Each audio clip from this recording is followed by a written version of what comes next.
എക്സാമിന്റെ question paper leak ആവുന്നതും നമ്മൾ സ്നേഹിക്കുന്ന ഒരാൾ നമുക്ക് വേണ്ടി കാത്തിരിക്കുന്നതും നമുക്ക് ഒരുപാട് സന്തോഷം തരും. ബട്ട് അത് നമ്മൾ ആരോട് ഷെയർ ചെയ്യില്ല.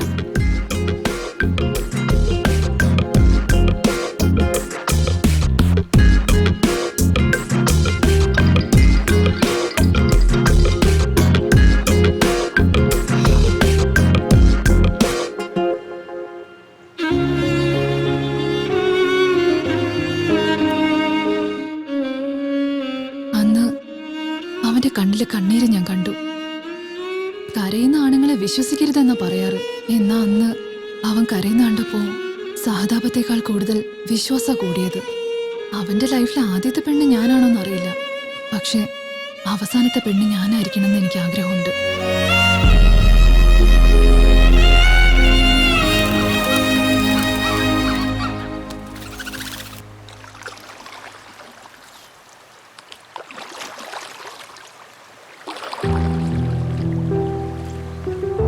നിനക്ക് വേണ്ടി സൂര്യൻ ഉദിച്ച് അസ്തമിക്കുന്നത് വരെയല്ല എന്റെ ജീവൻ പോയാലും ഞാൻ വെയിറ്റ് ചെയ്യും. എത്ര വെയിറ്റ് ചെയ്താലും വൺ വേയില് ഗവൺമെന്റ് ബസ് ഓപ്പോസിറ്റില് വരികയില്ല. ഇതാണ് നിന്റെ തീരുമാനം? ദാ നോക്ക്, നിനക്കൊരു ലക്ഷ്യമുണ്ട്. നമ്മൾ ആഗ്രഹിക്കുന്ന പ്രണയത്തെക്കാളും നമ്മൾ നിറവേറ്റാൻ ആഗ്രഹിക്കുന്ന ലക്ഷ്യം വലുത്. നിന്റെ ലക്ഷ്യത്തിന് വേണ്ടി ട്രൈ ചെയ്യ്, പോരാട്, ജയിച്ചു കാണിക്ക്. പണവും പ്രശസ്തിയും താനേ വരും. അപ്പൊ നീ കണ്ടോ, ഒരുപാട് പെണ്ണുങ്ങള് ക്യൂല് നിൽക്കും നിനക്ക് വേണ്ടി. പൗഡർ പാലിന് എത്ര രുചിയുണ്ടെങ്കിലും കുട്ടികൾക്ക് അമ്മയുടെ പാലാണ് നല്ലത്. ഈ ലോകത്ത് എത്ര പേരുണ്ടായിട്ടും എനിക്കിഷ്ടമായത് നിന്നെയാണ്.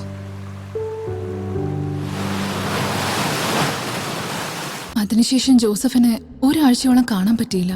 അവനെ ഇന്ന് ഞാൻ കരയിപ്പിച്ചിട്ടേ ഉള്ളൂ. ഇപ്പൊ അവൻ ഇവിടെ ഇല്ലാതെ എന്നെ കരയിപ്പിച്ചുകൊണ്ടിരിക്കുക. മിസ് യു എന്ന വാക്കിന്റെ അർത്ഥം എനിക്ക് അപ്പോഴാ മനസ്സിലായത്. എന്റെ യുവത്വം ഒരു നദിയെ പോലെ സ്വതന്ത്രമായി ഒഴുകിക്കൊണ്ടിരുന്നു. എന്നാൽ അവനെ കണ്ടതിനു ശേഷം കടലിലെ നിശബ്ദതയും ഉഷ്ണവും രണ്ടും മിക്സായി പ്രണയം എന്ന തിരമാലയായി എന്റെ മനസ്സിൽ അലയടിക്കാൻ തുടങ്ങി. ഇത്രയും നാളെ നല്ല സ്ട്രൈക്ക് റേറ്റ് ആയിരുന്നു മെയിൻറ്റെയിൻ ചെയ്തുകൊണ്ടിരുന്നത്. ഇന്ന് ഞാൻ എന്റെ പ്രണയം അവനോട് തുറന്നു പറയാൻ പോവുക. അതെ, അതൊരു 10-15 ദിവസം കഴിയുമ്പോഴേക്കും തീർന്നോളൂ. ആ പേപ്പേഴ്സ് ഒക്കെ ഞാൻ സബ്മിറ്റ് ചെയ്തിട്ടുണ്ട്. ഹായ്. ശരി, ഞാൻ നിന്നെ പിന്നെ വിളിക്കാട്ടോ. Okay, bye. എന്താണാവോ കാര്യം? മുഖത്ത് ഭയങ്കര സന്തോഷമാണല്ലോ. ഇന്നാ ഒന്ന് മുഖം കഴുകിയത്. ഒരാഴ്ചയായിട്ട് വിളിച്ചിട്ടും കിട്ടിയില്ലല്ലോ. എവിടെ പോയതാ? മുംബൈ പോയതായിരുന്നു. എന്തിന്? വിസയുടെ കാര്യത്തിന് വേണ്ടി. വിസയോ? ജനറലി പെൺകുട്ടികൾ ലവ് അക്സെപ്റ്റ് ചെയ്ത് ലവർ ആവും. പക്ഷെ താൻ എന്റെ ലവ് റിജക്ട് ചെയ്തിട്ട് എനിക്ക് ഒരു ഏഞ്ചലായി. ഞാൻ വേറൊരു കരയിൽ നിന്നും നക്ഷത്രങ്ങളെ നോക്കാൻ പോവുകയാണ്. ഇപ്പൊ നീ എന്തായി പറയുന്നെന്ന് എനിക്കൊട്ടും മനസ്സിലാവുന്നില്ല. ഞാൻ തന്നോടുണ്ടായിരുന്ന അട്രാക്ഷൻ കൊണ്ട് പ്രേമാണെന്ന് തെറ്റിദ്ധരിച്ചു. പക്ഷേ പ്രണയത്തിനും ജീവിതത്തിനുമുള്ള വ്യത്യാസം എന്താണെന്ന് ഇപ്പൊ മനസ്സിലാക്കി. എനിക്ക് ഐസിൽ സ്കൾപ്ചർ ചെയ്യണമെന്ന് ഒരുപാട് നാളത്തെ ആഗ്രഹമാണ്. അത് തനിക്ക് നന്നായിട്ട് അറിയാലോ. ഇപ്പോൾ എനിക്ക് അവസരം കിട്ടിയിരിക്കുന്നു. അതിനുവേണ്ടി സ്വീഡനിലേക്ക് പോവാ. എൻ്റെ അച്ഛൻ്റെ ഫ്രണ്ട് ഒരാൾ എനിക്ക് വേണ്ടി സ്വീഡനിൽ ഐ എം സോറി അവിടെ പോയാൽ നല്ലൊരു പേര് കിട്ടും. എൻ്റെ ആംബിഷൻ പോലും ഫുൾഫിൽ ആവും. ഇവിടെ ഭയങ്കര ബോറാണ്. നീ ഒരു ചെറിയ ചേഞ്ച് ഉണ്ടാവുമല്ലോ. കാല് ചവിട്ടിയല്ല എല്ലാരും സോറി പറയാം, പക്ഷെ ഇവൻ എന്റെ ഹാർട്ട് ചവിട്ടി കളഞ്ഞു.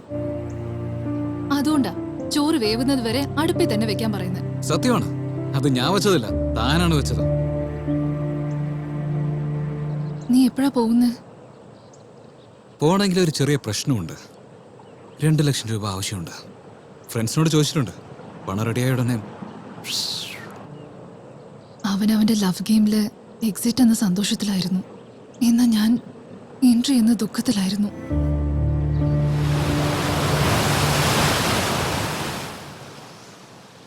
നിന്റെ മനസ്സിലുള്ളത് ജോസഫിനോട് പറഞ്ഞിരുന്നോ? അവനെ എനിക്ക് വേണമെന്നുണ്ടായിരുന്നെങ്കിൽ ഞാൻ ഉറപ്പായും പറഞ്ഞേനെ.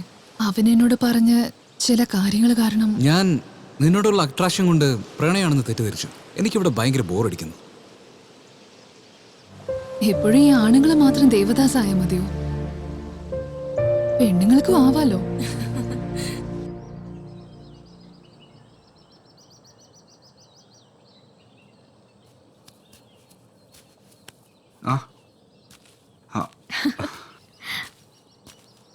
ഹായ്. ഹായ്.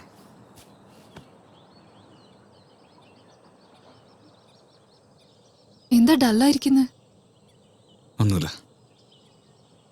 കാര്യം എന്താന്ന് പറ. ഒന്നുമില്ലെന്ന് പറഞ്ഞില്ലേ? പണത്തെക്കുറിച്ച് പറഞ്ഞിരുന്നില്ലേ? ഇതുവരെ ശരിയായിട്ടില്ല.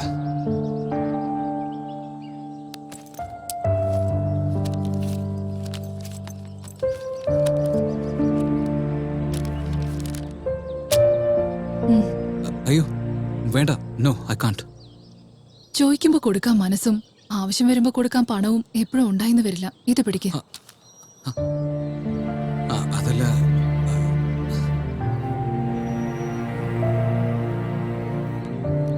ലവ് എന്ന് പറയുന്നത് സന്തോഷത്തിന്റെ അടയാളമാ.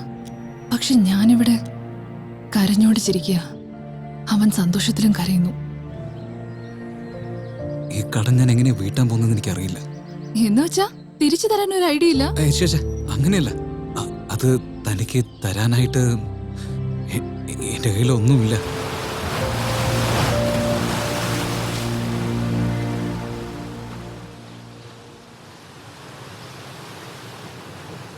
താൻ എനിക്ക് പണം തന്നില്ലെങ്കിൽ പോലും ഈ ബൈക്ക് തനിക്ക് തരണമെന്ന് ഞാൻ ഇപ്പോഴേ ഫിക്സ് ചെയ്ത കാര്യമാണ്.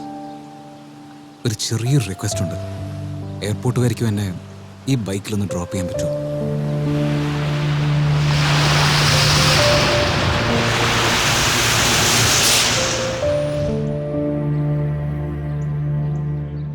ഞാൻ ലൈഫിൽ ഡ്രോപ്പ് ചെയ്ത ആള് എയർപോർട്ടിൽ ഡ്രോപ്പ് ചെയ്തു. അതിനുശേഷം ഫോണില്ല, മെയിലില്ല. ഞാൻ അവന്റെ ഓർമ്മകളിൽ പോലും ഇല്ല. പാമ്പിന് പല്ലിലും ആണുങ്ങൾക്ക് ഹാർട്ടിലും വിഷം ഉണ്ടാവും. എല്ലാ ആണുങ്ങളും അങ്ങനെയാന്നല്ല ഞാൻ പറഞ്ഞത്. നോക്കൂ,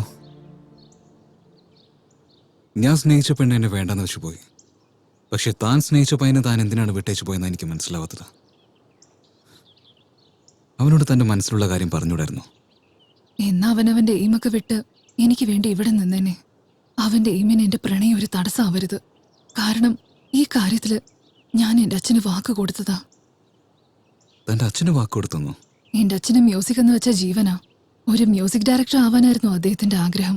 അതിന്റെ ഇടയിൽ വെച്ചായിരുന്നു എന്റെ അമ്മ അദ്ദേഹത്തെ സ്നേഹിച്ചത്. രണ്ടുപേരും കല്യാണം കഴിച്ച് അവരവരുടെ വീട്ടുകാരെ പിരിഞ്ഞു നിന്നു. ഫാമിലി പ്രോബ്ലംസ് കാരണം ഏത് മ്യൂസിക് ആണോ അവരെ ഒരുമിപ്പിച്ചത്, വൈകാതെ അതേ മ്യൂസിക് തന്നെ അവർക്ക് തടസ്സമായി മാറി. അവർക്ക് രണ്ടുപേർക്കും ഇടയിൽ എപ്പോഴും വഴക്കുണ്ടായിരുന്നു.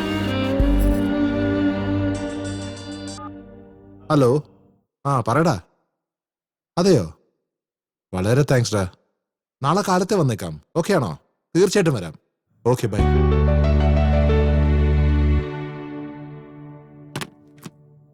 വേറെ എന്തെങ്കിലും മറന്നോ ഞാൻ? നിങ്ങൾ നേരത്തെ റെഡി ആയിരിക്കുകയാണല്ലേ? വരൂ. എവിടെ? എന്തിന്? മൂർത്തി സാറിന്റെ മകൾക്ക് കല്യാണോ? ഒന്ന് വേഗം വാ, പോവാം. എന്റെ ഫ്രണ്ടിന് ഡയറക്ഷൻ ചാൻസ് കിട്ടിയിട്ടുണ്ട്.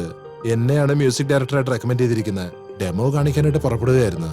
പ്ലീസ് നീ ഓട്ടോയിൽ പൊക്കോ. 20 വർഷം കിട്ടാത്ത ചാൻസ് നിങ്ങൾക്ക് ഇന്ന് കിട്ടാൻ പോവുകയാണോ? അതിന് ഒരു കീബോർഡും കയ്യിൽ പിടിച്ചുകൊണ്ട് പോവുകയാണല്ലേ? മിണ്ടാതെ ആ കീബോർഡ് ഒരു ഭാഗത്ത് വെച്ച് എന്റെ കൂടെ വരാൻ നോക്ക്. അതാ അങ്ങനല്ലടി. എന്റെ ലൈഫില് എന്റെ കഴിവുകളെ പ്രൂവ് ചെയ്യാനായി വന്നിരിക്കുന്ന നല്ലൊരു സന്ദർഭമാണിത്. പ്ലീസ് ഞാൻ പോയേ പറ്റൂ. എനിക്കൊന്നും അറിയണ്ട. നിങ്ങൾ വരുന്നോ ഇല്ലയോ? അങ്ങനെയല്ലടി. വരുന്നോ ഇല്ലയോ? ഈ ഒരൊറ്റ തവണ മാത്രം. ഒരിക്കലും നിങ്ങൾക്ക് എന്നെ മനസ്സിലാക്കാനാവില്ല. സത്യത്തില് അമ്മയാണ് അച്ഛനെ മനസ്സിലാക്കാത്തെന്നുള്ള കാര്യം അപ്പോഴെനിക്ക് മനസ്സിലായത്.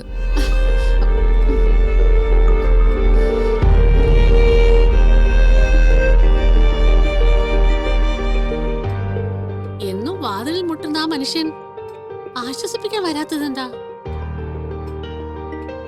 പോയിട്ടുണ്ടാവോ?